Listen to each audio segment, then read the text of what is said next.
Hi, and welcome to another Forest Service web tutorial. My name is Mariana Dobre, and I'm a research scientist at University of Idaho, working on the development side of WEPPcloud. In this video, we'll learn how to zoom into an area of interest and how to delineate a watershed. Delineating the watersheds is a simple process, although you do have to follow a few steps.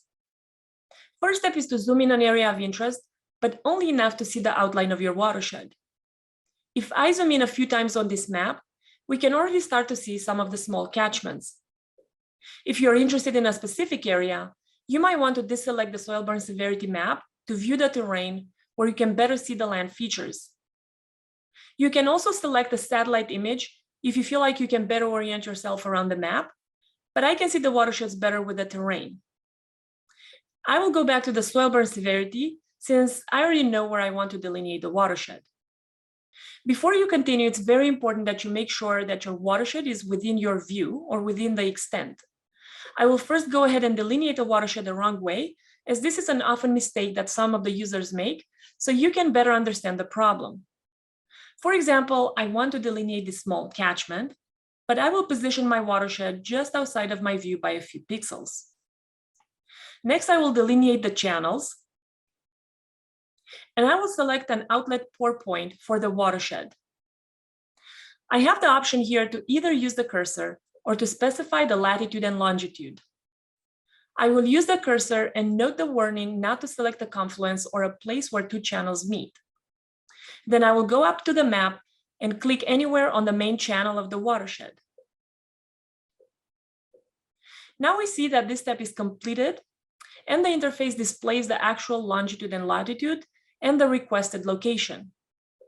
Usually, if we click on a pixel that is invalid, the interface will look for an alternative location that can be used to delineate the watershed. In those cases, you'll see a small difference between the requested location and the delineated location. Next, click on the Build Subcatchments.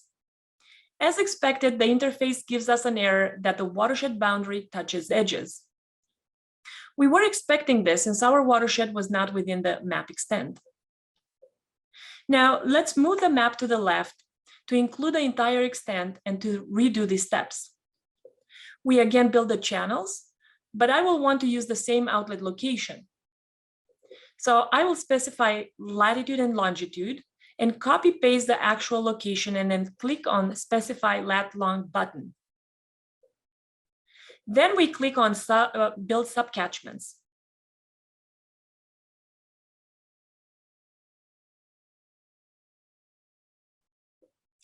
Now we see that our map is delineated, but the interface hasn't displayed anything in the status bar. Every time we give the interface a command, it's important to wait for that step to complete before moving to the next step. Otherwise, we will get an error message. Once the delineation is complete, you can see in the summary the number of hill slopes and channels delineated by the model and the total watershed area. You can also see a message that a percentage of your hill slopes are longer than 300 meters. For undisturbed conditions, this is not an issue, but if we run simulations with a wildfire, then we might overpredict the sediments on long slopes, since some of the erosion equations in the model have not been developed to be applied on long slopes. Also, in reality, it's unlikely in a forest for the water to run off on slopes for long distances without the water being diverted into a ditch or being intercepted by vegetation or other topographic features. To overcome this issue, we are providing the option to clip the slope lengths to 300 meters. In this case, in order to keep the same hill slope area, the model will widen the slopes. If you don't want to artificially clip the hill slopes to 300 meters, then we recommend that you change the critical source area and the minimum channel length to smaller values. The minimum source channel length is the minimum allowable area above the head of the first order channel, and the critical source area is the area required to initiate a channel. These two parameters are not required by WEPP, but by Topaz, which is another model that we are using to delineate the watersheds. In terms of rule of thumbs, the minimum values that you can use for these parameters are 30 meters for the minimum channel length, which is 1 map pixel, and 2 hectares for the critical source area. Right now, these values are displayed in English units, And since I mainly work with international units, I will change the units from the unitizer's control panel to SI units. One thing to remember is that the smaller these values, the more hill slopes you will delineate, and the longer you will wait for the model to complete. Conversely, if these values are larger, then you will delineate less hill slopes, but with larger areas and longer slopes. So you risk to overpredict the erosion on those long slopes. Our suggestion is that if you run small watersheds of a few thousand hectares, then select 60 meters and 4 hectares. And if you run watersheds that are larger, let's say around 15,000 hectares, then select the default values of 100 meters and 10 hectares, but make sure you clip the slope lengths to 300 meters.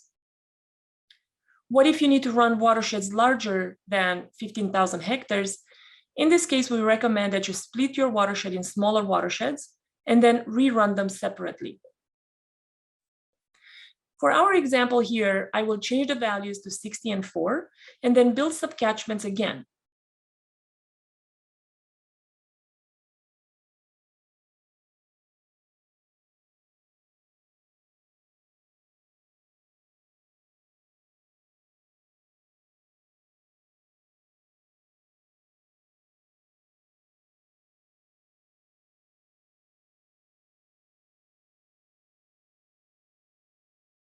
We now see that the number of hill slopes doubled, which means that the model will take twice as long to run.